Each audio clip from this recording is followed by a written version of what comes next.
Bonjour à tous et bienvenue dans ce Swiss Bliss du 13 mai, vendredi 13 mai 2022. Ça, on vous l'avait jamais fait aujourd'hui, je pense. Franchement, c'est un peu la conclusion d'une semaine évidemment pas terrible sur les marchés en général, donc pas terrible sur la Suisse.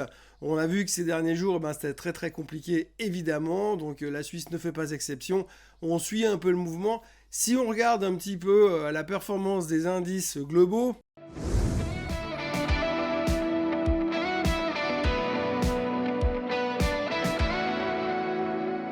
eh bien, on voit que, si on regarde un peu les différentes asset classes que vous avez sur ce tableau, la Suisse perd 1,48% sur la semaine jusqu'à ce vendredi matin. Et puis derrière, vous voyez que globalement, les marchés européens s'en sortent un tout petit peu mieux. Alors, c'est pas l'euphorie non plus, mais au moins on a le CAC, le DAX qui eux sont dans terrain positif, alors que les États-Unis sont toujours dans une grosse cagade pour parler marseillais, et puisque le Nasdaq perd 6,3% sur la semaine. Donc la Suisse fait pas partie des meilleurs classés et on pourrait se poser la question de se dire mais comment ça se fait que finalement le marché suisse sous-performe les marchés européens d'autant. Une raison principale, c'est que Roche s'est pris une grosse claque cette semaine et quand vous avez le bon Roche qui se prend une grosse claque durant la semaine, forcément il y a des petites conséquences sur l'indice, sachant qu'il fait quand même partie des poids lourds du SMI. Donc performance médiocre du SMI, des excuses on en a bien sûr, c'est les craintes de l'inflation, c'est les craintes du comportement de la Fed, c'est très contagieux, on se pose les mêmes questions que les autres marchés, même si nous on a tendance à être un tout petit peu moins impacté, puisque l'inflation est quand même sous contrôle en Suisse. Il ne faut pas se leurrer, on a quand même les conséquences du reste du monde si tout commence à ralentir, parce que la Fed monte les taux, on va aussi le payer cash à la fin de la semaine. Donc globalement, une mauvaise semaine pour le marché suisse, une mauvaise semaine pour la plupart des titres. On va faire un petit peu le tour tout à l'heure. Mais bon, ce qu'il faut retenir, c'est que c'est assez compliqué. Par contre, en revanche, il y a eu relativement peu de nouvelles qui ont fait bouger le marché. On a vu des relativement bons chiffres sur Alcon, on a vu des mauvaises nouvelles sur Rush, on va y revenir en détail tout à l'heure. Et pour le reste, c'est pas grand-chose à annoncer. Simplement, on n'a fait que de suivre le reste du monde. Alors, ce que je vous propose, c'est qu'on va regarder déjà un petit peu les performances du SMI, brut en direct. Alors, vous voyez dans la colonne du milieu ici que le SMI, donc dans les performances brutes sur une semaine, on a en tête Swiss Re. Alors Swiss Re, c'est surtout pour une raison de upgrade, puisqu'elle a été upgradée par une banque cette semaine, a été positionnée sur overweight, et donc ça a donné un petit coup de fouet à Swiss Re. Et puis Roche, principalement une mauvaise nouvelle sur une étude d'un médicament contre le cancer du poumon qui a échoué. Et donc du coup, ça a mis la pression sur le titre. Le Crédit Suisse qui se bagarre avec ses casseroles dans tous les sens. Logitech qui se fait encore une fois appuyer sur le crâne pour la maintenir sous l'eau. La raison pour Logitech, c'est évidemment, comme tout le reste, la techno se fait allumer partout dans le monde. On a vu des sanctions terribles sur certaines valeurs technologiques américaines, surtout les valeurs d'hypercroissance aux États-Unis. Donc forcément, il y a aussi un impact. Alors Logitech n'est pas une valeur d'hypercroissance, mais ça reste une tech. Et puis comme d'habitude, quand on ne sait pas trop quoi faire, on vient taper sur une tech suisse, donc Logitech, et à la fin, elle s'en prend plein les dents. Donc encore une mauvaise semaine pour Logitech, ça continue. Et puis on notera aussi, alors c'est pas dans ce tableau-là. Si on élargit un petit peu notre spectre opérationnel, on peut regarder aussi les performances sur le SLI cette semaine. Alors commençons au moins par les performances positives, puisque sur la semaine, on a Swatch, Swiss Re, donc qui sont en hausse. Alors, Swatch, c'est un peu le retour de manivelle par rapport à ce qui s'est passé la semaine dernière, puisque le titre était sous pression à cause du ralentissement de la Chine, à cause de toutes ces histoires-là, ce qui fait que finalement, il y a un espèce d'effet récupération qui s'est produit cette semaine. On a aussi à noter Partners Group qui enfin ne baisse pas, puisqu'elle n'a pas arrêté de baisser ces derniers temps, et qui arrive à consolider à un niveau relativement correct pour l'instant. Et puis pour le reste, il n'y a pas grand chose à signaler sur la semaine.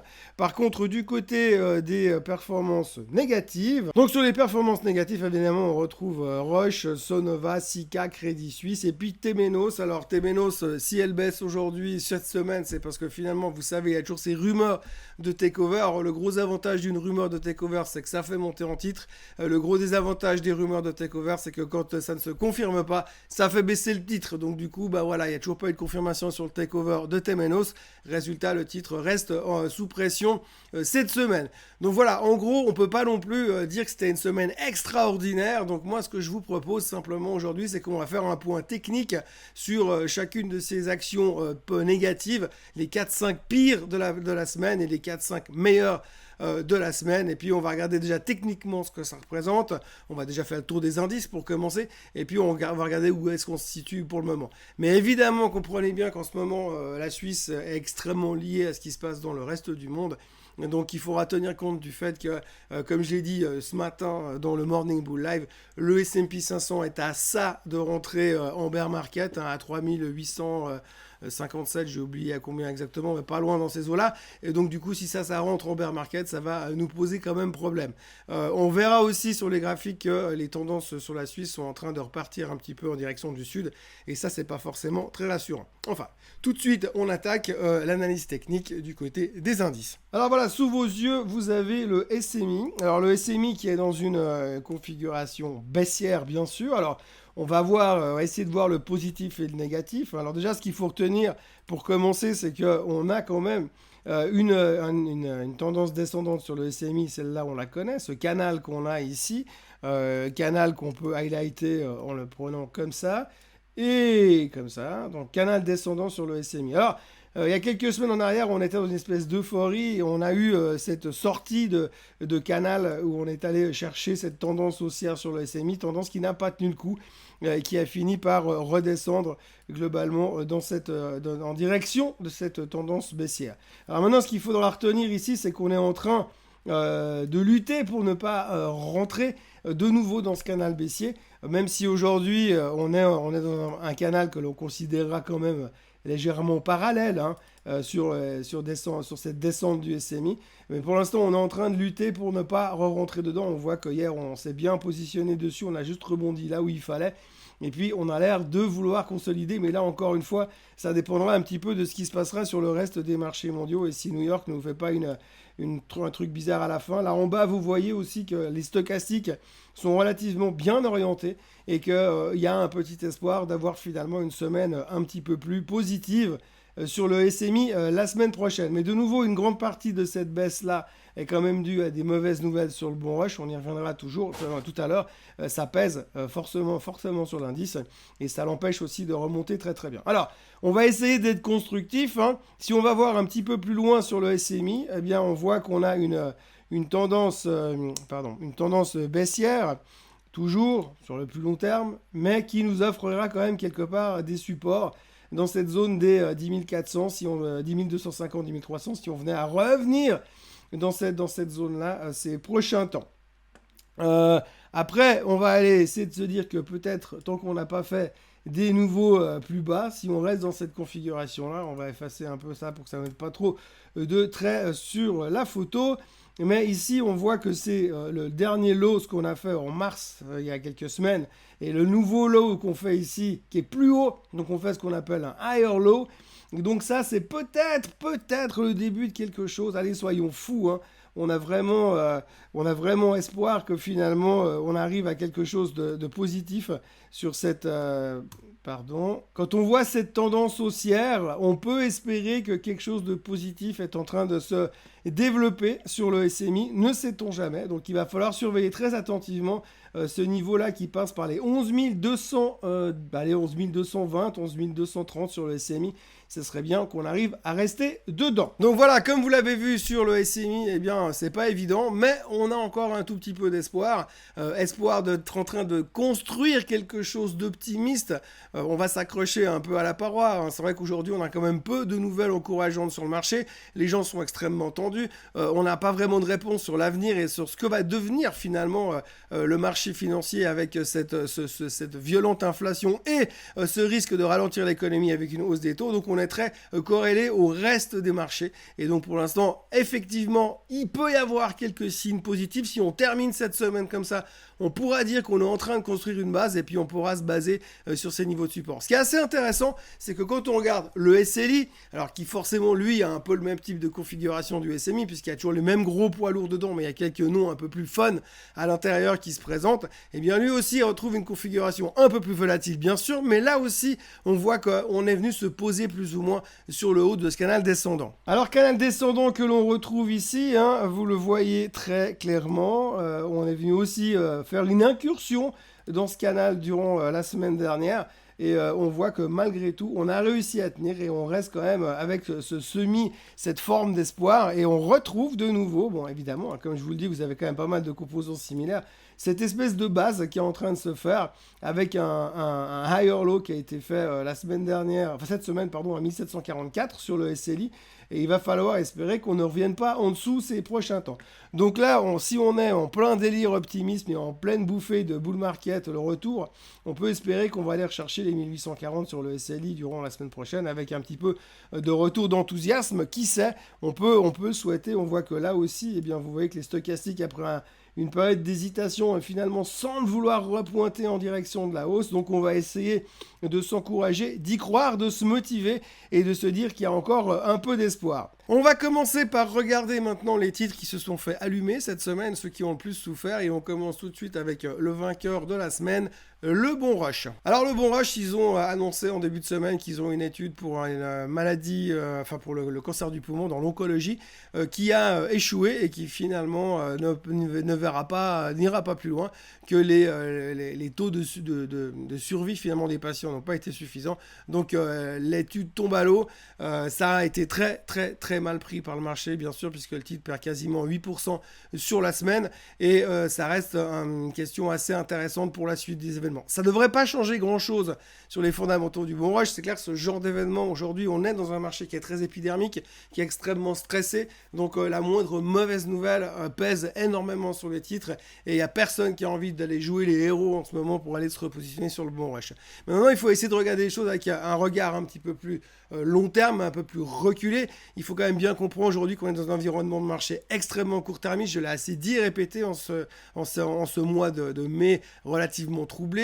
Aujourd'hui, on sait qu'on est en train de souffrir à cause de l'inflation, à cause des taux, à cause des banques centrales. Ça, on sait, à cause des chiffres qui pour certains sont pas terribles, mais en plus qu'on des guidance relativement timides, ce qui est assez logique aujourd'hui, puisqu'une société va pas vous dire ça va être génial cette année qui arrive, parce qu'on n'a aucune visibilité et on ne sait vraiment pas ce qui va se faire. Même la Fed ne sait pas ce qu'elle va faire après le mois de juillet, probablement. Donc du coup, aujourd'hui, on se pose beaucoup de questions, mais je pense que si on regarde toujours avec un regard à long terme, vous savez que moi j'aime beaucoup le Bon Rush, et je pense que simplement c'est très difficile de venir acheter quand le couteau il tombe. On connaît l'histoire, on est en plein dedans de toute manière, mais ce qu'il faut quand même regarder, c'est que quand on a un repli sur ce genre de valeur, il faut venir se repositionner. Il y a quelques semaines encore, le Bon Rush, tout le monde était chaud bouillant dessus à 390, 300, 400 balles, et aujourd'hui on n'en veut plus. Donc moi je pense simplement qu'il faut avoir la possibilité, si on a la possibilité, c'est de remettre un petit peu régulièrement, de faire ce qu'on appelle du DCA, c'est tous les mois racheter un petit peu de ce titre-là, vous fixez une date et vous dites je remets un peu et j'en rachète, et vous la gardez sur le long terme. Je connais personne ces 30 dernières années qui ont acheté du Bon Rush sur le long terme et qui ont été déçus. Donc je pense simplement que dans ce genre de mauvaises nouvelles, d'abord Bon Rush n'est pas une one product company comme on dit, ils n'ont pas que ça dans leur portefeuille, donc il y a encore de l'espoir derrière, et les choses vont forcément rebondir à un moment.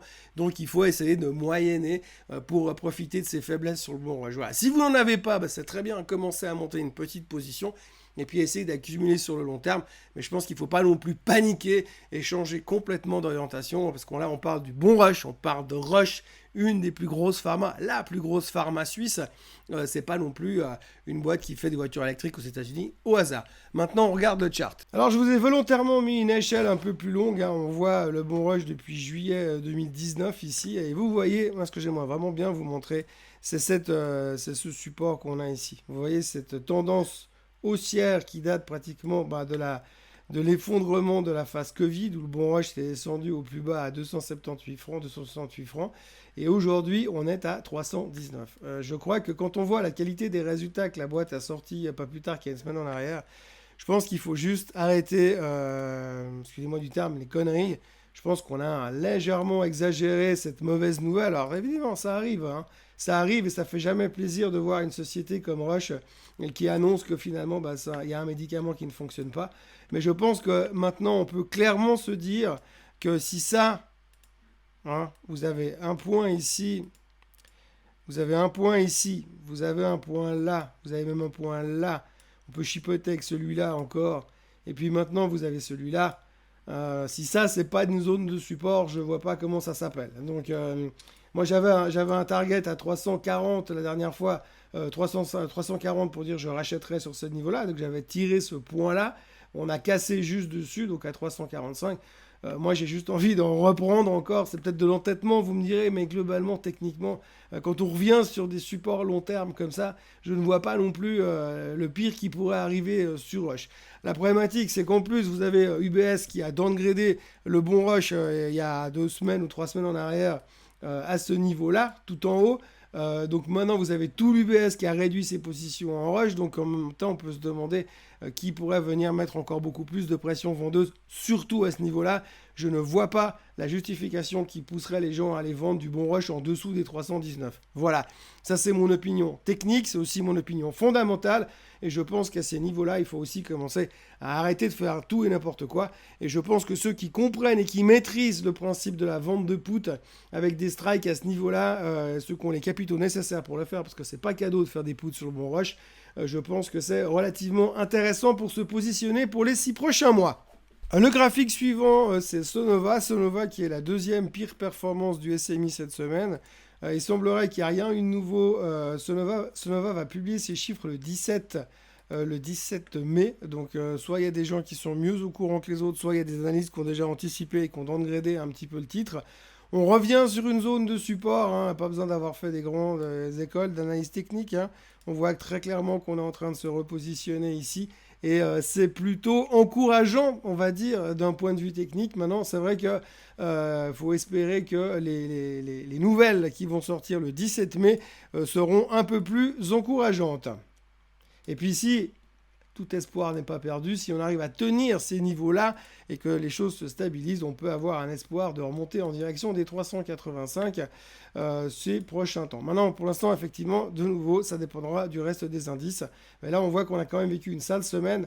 La bonne nouvelle sur Sonova, c'est quand même qu'on a fait ce reversal qu'on voit très clairement ici, qui a permis de renverser la tendance intraday et de terminer en dessus de cette zone de support, on va dire ça comme ça.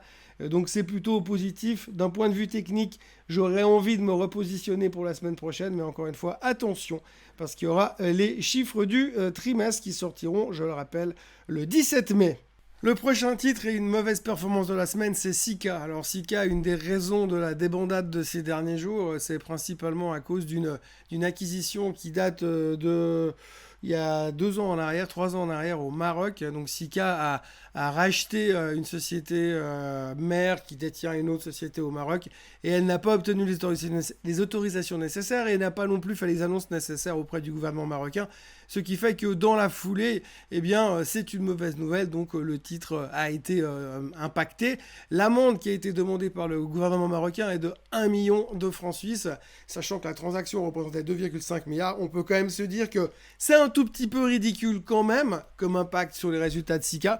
Néanmoins, au niveau de l'image et au niveau de la performance du titre, eh ben, ça n'a pas aidé. Et c'est clair qu'en ce moment, on est extrêmement peu tolérant sur ce genre de nouvelles. Donc le titre s'est fait littéralement exploser, mais on peut quand même se poser quelques questions sur la justification fondamentale de ce sell-off en dehors de l'aspect psychologique. Donc vous voyez le graphique de Sika à l'instant. Alors je vous avais expliqué il y a quelques semaines en arrière qu'on avait une formation de Head & Shoulder qui était en train de se confirmer, qui pourrait nous laisser espérer casser les 320 et repartir plus haut. Bon, moi, c'est un échec total qui est justifié partiellement à cause de cette amende qui a été signifiée par le gouvernement marocain.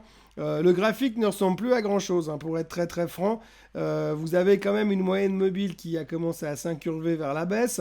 Vous avez la tendance de fond de Sika qui a été clairement explosée ces derniers mois, entre les résultats, les ambiances de marché. Donc on a vraiment cassé cette tendance de fond à 320.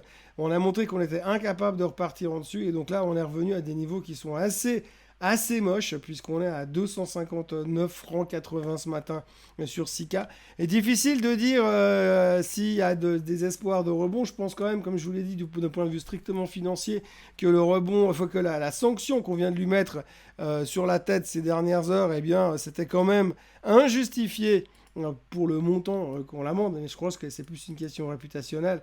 Je pense qu'il y a un truc à jouer en termes de rebond, mais c'est vrai que pour l'instant, au niveau de l'image, c'est assez impacté. Si on arrive à tenir ces niveaux au niveau des 259 ces prochains jours, je pense qu'on pourra essayer de jouer quelque chose pour nous remonter de 20-30 balles sur du Sika, peut-être jouer ça avec des varans s'il y a quelque chose à faire ces prochains jours. Mais voilà, ça reste quand même quelque chose d'assez sportif. La prochaine performance négative du SLI, eh bien, c'est le Crédit Suisse. C'est pas que je veux m'acharner parce que c'est de nouveau le Crédit Suisse, mais c'est toutes les semaines la même chose. Donc il y a de nouveau des problèmes dans tous les coins. Maintenant, ils ont des problèmes avec les Français. Ils ont toujours des problèmes par rapport à l'affaire Greensill. Il y a de nouveau des plaintes qui sont déposées. Enfin bref, c'est toujours un peu la même chose et le titre est de nouveau sous pression cette semaine. Bon, ça change plus grand chose au niveau où on est, mais par contre, j'aimerais quand même apporter un regain de positivisme parce que je pense qu'il y a peut-être un truc à jouer sur le Crédit Suisse ces prochains jours. Vous avez devant vous le graphique du Crédit Suisse. Donc je vous avais montré la semaine dernière, je crois d'ailleurs, pas plus longtemps que ça, ces deux points ici de retournement et ce support qu'on a sur les 6,16 du Crédit Suisse. Et vous voyez cette semaine, jeudi matin, dans une phase d'exagération, on est allé casser ces 6,16 pour créer un reversal et commencer tout d'un coup un rebond. Alors, peut-être que c'est pas encore cette fois, mais je vais jouer un petit peu... allez, soyons complètement fous. J'aurais envie d'acheter le Crédit Suisse pour jouer un rebond en direction des... On va pas non plus être plus royaliste, mais chercher les 6,84 sur le Crédit Suisse. Rechercher ce rebond là tout en haut. Alors je suis d'accord, il n'y a pas grand chose à jouer, mais pour ceux qui sont un peu spéculatifs et qui ont envie de jouer des varans ou des calls, un truc comme ça, eh bien peut-être qu'il y a un truc à jouer pour aller chercher cette tendance, allez, on va dire haussière, ça fait joli, mais pour aller chercher les 6,80 et des poussières. Après, probablement qu'on va faire le scénario sur le Crédit Suisse, je vais vous dire, c'est facile l'analyse technique, c'est de faire un retour ici après, on va revenir tester les 6,16, tac, et ensuite, une fois qu'on aura retouché une deuxième fois les 6,16, on va dire à la fin du mois de mai, après, rebond, et on casse à la hausse, et puis on ira rechercher le top ici, qui se détermine à 7,75. Parce que finalement, il n'y a pas de raison. Donc voilà, ça c'est mon scénario sur le Crédit Suisse. On joue un rebond, on revend, on rechoppe à 6,16 à la fin du mois de mai, au début du mois de juin. Et on joue la cassure pour le courant le début de l'été, on va dire, sur le Crédit Suisse. On a le droit d'être fou de temps en temps, il n'y a pas de raison. Par contre, alors, effectivement, si on vient s'établir en clôture, en dessous des 6,16, donc dans toute cette zone, là-dessous, si on finit une journée, voire pire, une semaine dans cette zone-là, dégagée, ça voudra dire qu'on ira chercher les plus bas. Donc il ne faudra pas s'entêter. Dans les performances positives de la semaine, alors je vous l'ai dit tout à l'heure, il y avait Swatch entre autres qui rebondissait bien, mais on va passer à l'AS, on va passer à autre chose directement. On va parler de Swiss Re. Swiss Re qui est upgradé cette semaine par je ne sais plus quelle banque. Donc il y a un push positif. Et vous verrez que des fois, quand même, l'analyse technique, ça fonctionne parce que quand on regarde le graphique dont je vous avais déjà beaucoup parlé, le graphique qu'on voit à l'instant, eh bien on voit que finalement, Swiss Re s'est bien positionné sur ce retour après ces chiffres trimestriels. On est revenu se poser sur les 81, on l'a vu la semaine dernière, et puis depuis, eh bien on reconstruit tranquillement. Alors c'est pas l'euphorie, mais on était à 78 au plus bas là, et puis on est en train de remonter gentiment, on est déjà à 81,5, et puis n'oubliez pas surtout que vous prenez un dividende de malade sur Swiss Re. Donc on voit qu'on est en train d'aller rechercher... je ne vais pas vous dire comme je vous l'avais dit parce que c'est un peu trop présomptueux et puis c'est pas du tout mon genre, mais quand on voit un petit peu ce qu'on est en train de faire, je pense qu'on va aller rechercher globalement les 83,70 sur Swiss Re avant de peut-être casser ou alors de nous faire un truc à la Crédit Suisse, revenir se poser là pour jouer la cassure plus tard dans l'année ou dans l'été, en tous les cas sur Swiss Re. Et puis j'enchaîne directement avec la Zurich Assurance qui a bien rebondi. Donc après des bons résultats, on a eu quelques prises de bénéfices pour la ramener jusqu'à 430. Mais vous voyez qu'on est de nouveau quasiment au plus haut de tous les temps sur la Zurich. On a vraiment un titre qui performe super bien. Il a encore été upgradé cette semaine. Donc globalement pas mal. Des bonnes primes. Les chiffres des primes qui sont sortis aussi étaient encourageants. Donc vraiment rien à dire du côté de la Zurich qui va vraiment très très bien et qui a l'air mais totalement indestructible dans ce marché. Là, elle est en train de nous faire un truc, je pense qu'on va directement en direction des plus hauts, en direction des 480 francs suisses la semaine prochaine. Il y a eu aussi des bons résultats chez Alcon, qui fait Alcon, pardon, Alcon, peu importe la prononciation, mais Alcon en Suisse, qui a publié des bons résultats la semaine dernière. Des bons résultats qui lui ont permis de rebondir assez massivement. Alors, par rapport à d'où elle revient, il y avait de quoi faire. Mais les chiffres étaient assez encourageants et plutôt positifs pour l'avenir. Donc on est revenu un petit peu dans notre range. Pour l'instant, il n'y a pas de quoi se rouler par terre non plus avec le chart d'Alcon pour l'instant. Mais ça a l'air d'aller un petit peu mieux après cette tentative de cassure à la baisse. On peut espérer retourner voir la moyenne mobile à 73,60, mais pour l'instant, c'est pas plus euphorique que ça. Voilà, comme vous le voyez, c'est pas la semaine la plus passionnante qu'on ait pu avoir sur le marché suisse. Le SMI perd donc 1,5% sur la semaine, victime de ces craintes inflationnistes. Et puis, on est vraiment en train de se connecter complètement au reste des marchés. C'est vrai que parfois, on a tendance à être un tout petit peu mis à part dans un monde à part, mais là, vraiment, on suit le reste du marché. Et si on veut savoir où on va aller, il va falloir clairement suivre déjà, le reste des Européens, et puis 2, voir si le S&P rentre vraiment en bear market ou pas. Alors déjà, regardez juste simplement le DAX, le chart du DAX en Allemagne. Le chart du DAX en Allemagne, c'est assez marrant à voir parce qu'on a clairement une bande, une tendance descendante qui est hyper bien affirmée. Alors que nous, en Suisse, on est en train de revenir dans notre tendance. L'Allemagne est en train de chercher la sortie. Donc je pense que c'est quelque chose qu'il faudra vraiment surveiller la semaine prochaine.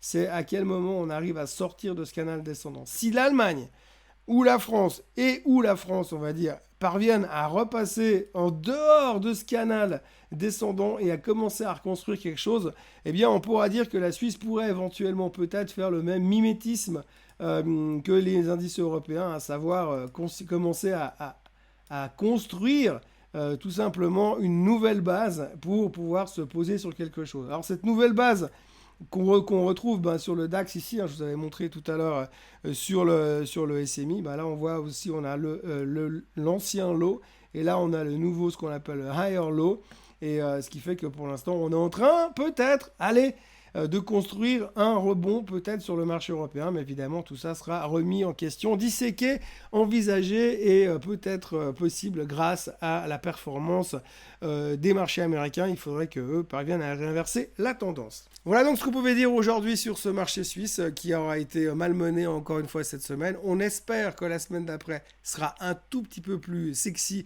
du côté des performances, mais je vous avoue que pour l'instant c'est quand même très difficile, et surtout comme on l'a vu, quand vous avez un bon rush qui marche que sur une jambe, eh bien c'est très compliqué. Je termine encore avec les chiffres de la semaine à venir, donc rien de très transcendant. Comme je vous l'ai dit, Sonova va publier le 17 mai et Richemont publiera le 20 mai.